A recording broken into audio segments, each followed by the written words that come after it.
3, 2, 1, and liftoff. I'm David Ruck, and I am the director of I Want to Be an Astronaut.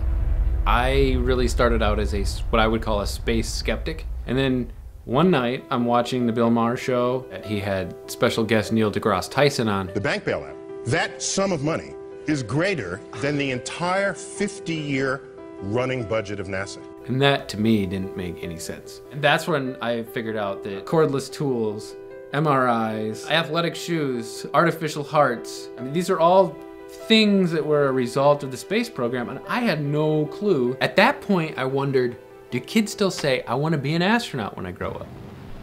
So I started looking for high schools around the Air and Space Museum. Lo and behold, Chantilly High School, I find this kid, Blair Mason. Move space-time around you, because space-time can go faster than the speed of light relative to other bits of space-time. No, that's called the Alcubierre drive. His ideas are as developed as any adult that's been thinking about these things for an entire career. A champion swimmer, captain of the robotics team. You want to run the system check one more time? Not only that, but he'd wanted to be an astronaut since he was 3. As long as I can remember, I've always wanted to fly.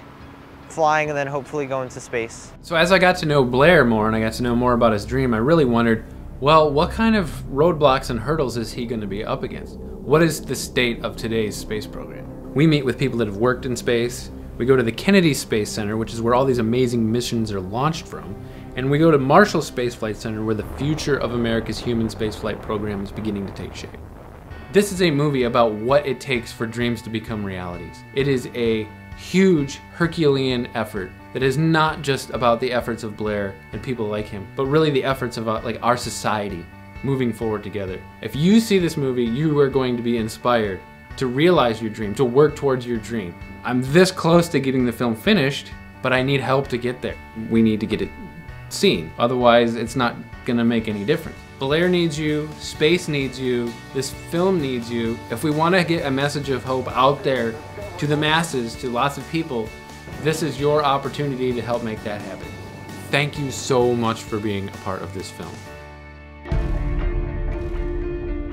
I would like for us to have a colony of people that live somewhere other than Earth. And I would like to be on that colony. People are talking right now about forming a global perspective, but we can go even bigger than that. I think we're going to really realize that we have a place in the universe and how we interact with the entire universe. NASA is about to slash funding for missions to Mars and exploration of other planets. A new global space race in the United States not invited. Everyone is reducing their budgets. That's the only thing we can do. No, it's not that you don't have enough money. It's that the distribution of money that you're spending is warped. Final flight of America's 30-year space shuttle program. America's 15-year-olds are ranked 19th in science and 24th in math. What would it take to keep America clearly and comfortably at the top? I feel like this is a part of America. Happy birthday from your first grade friends. Every one of these has airplanes and stars and planets. You can see there's a recurring theme here. As long as I can remember, I've always wanted to fly. Flying and then hopefully go into space. He wants to be an astronaut. He'll do whatever it takes to be an astronaut.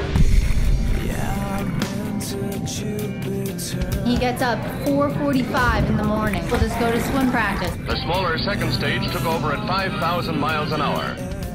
We have all taken understandable pride in the program's many flights. We choose to go to the moon. As we can see, the rocket is launching successfully, which is the main thing. NASA knows that we all have to work together. The scientists and engineers, the mathematicians, the programmers, the technicians, the people who are actually building these awesome, wonderful machines. He's pretty good at debating as well. I try and give him a lesson, and then he pulls something out of the history books from, years or decades or hundreds of years ago.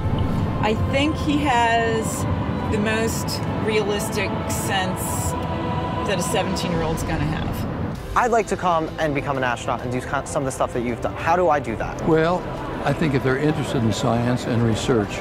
If you want to be an explorer, then you're going to have to get the technical background. But you're on the right path. It really does inspire people. It really does. It catches their imagination.